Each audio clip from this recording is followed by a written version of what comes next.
The cloud is dead. And with it, all of the childhood videos, photos, and files that you've managed to upload there for the past 20 years. What happens with your data when the cloud dies? You lose everything. Today, I'm gonna show you a solution that will lead you to the brighter future of owning your own cloud. And maybe I'll save you a couple of bucks. And all of that with this old laptop covered in stickers. Before we begin, let's quickly go over what is homelab, since that is exactly what we're dealing with today. A homelab is exactly what it sounds like. A lab at home. But instead of mixing chemicals, building robots, or doing whatever they do in the lab, we're dealing with computers and networks. The core idea is, you run your own infrastructure, you run your own services, you break things, you fix them up, you break them again, you fix them again. And that's how you learn how everything actually works under the hood. For some people it's about privacy, for the other ones it's about learning networking and DevOps and cybersecurity.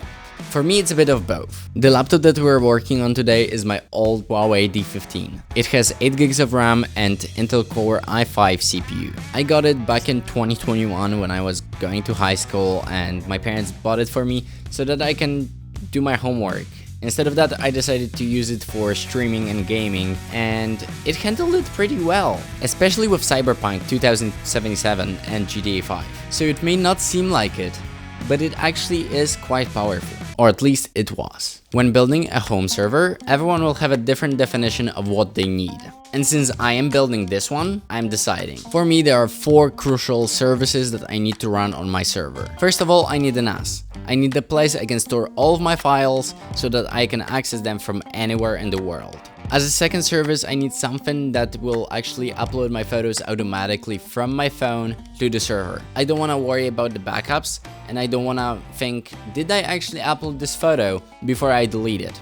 So the third service we're gonna build is the one that will save us the biggest amount of money. We all know those services like Netflix, Hulu, or Disney+, but all of those services are quite expensive if you wanna pay for all of them at the same time, because you never know what you're gonna watch tomorrow. So we are gonna use Jellyfin to build our own media server and watch our videos completely for free.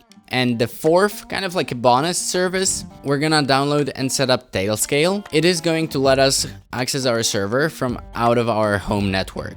So no matter where in the world I am, I can still access my server, my videos, all of my photos, everything that I've uploaded there. To set up a home server in the first place, you're gonna need a bootable pen drive. If you wanna know how to set it up, you can head to my first Linux video and I'll explain you everything. Alright, so as we have our server up and running, we can now switch to a different computer, and from here we can go to terminal and type in SSH and connect to our server by typing its IP address. Alright, so as you can tell, we're logged into the server that is right now behind me, and instead of running the Ubuntu server that is basically just a terminal, we're gonna actually go ahead and install CasaOS, since CasaOS provides us with a graphical user interface that is accessible just by typing in the IP address of our server to the browser.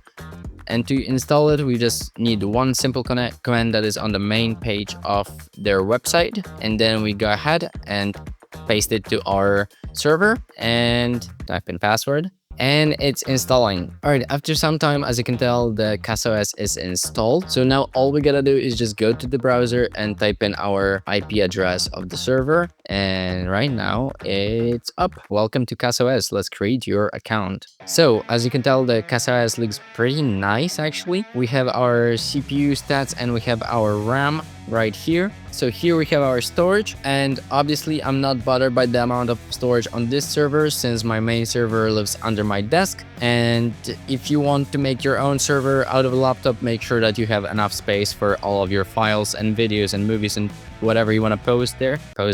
It's not like it's social media. Whatever you want to store there.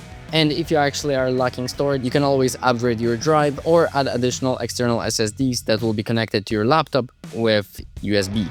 So basically here under apps, we've got the App Store and files. Files already is our NAS. We can go here and we have all of the stuff that is on our computer. We can upload stuff here to like gallery or media. And in the App Store, we've got a lot of apps that we're gonna use on our server.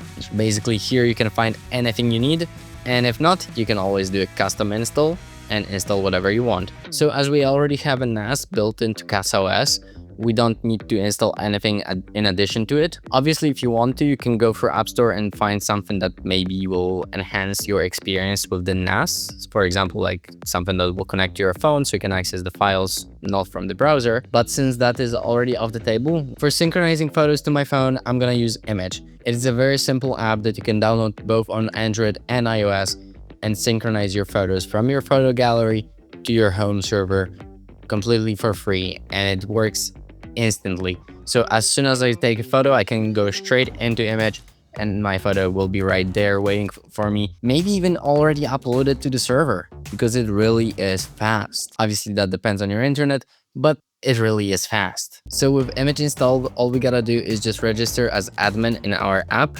Obviously it prompts up first since you're the first user that logs into the server. So after filling up all of this, we can quickly upload our photos from our phone, laptop, from anywhere that we will log into Image. As for our media server, we're gonna use Jellyfin. It is a free and open source solution that we can use to host our own Netflix-like service, and we can access it from our phone, laptop, even from a TV, which is pretty cool because you can sit on a couch, watch a TV series or a movie, and then when you have to go, you can just get up, grab your phone, and keep watching on the go as long as you have your own movies uploaded to the server. Obviously, this is just a tip of the iceberg, as CasaOS has over 300 apps you can just download and run on your own server. From your own LLM to a Minecraft server, you can run a lot of different applications, and I'm sure you'll find something that suits you the best. The best part is, you don't even have to stick to CasaOS. You can just go and explore the world of Linux. As a fourth service, we're gonna set up Tailscale.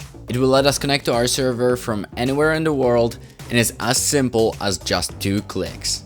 So as you can tell, it really is not that hard to set up a home server. You can actually do it under 1 hour, and controlling all of your files and videos is very important, because you never know when that service will stop working or your photos will just leak to the internet and everyone will be able to access them. Thank you very much for watching, and see you in the next one.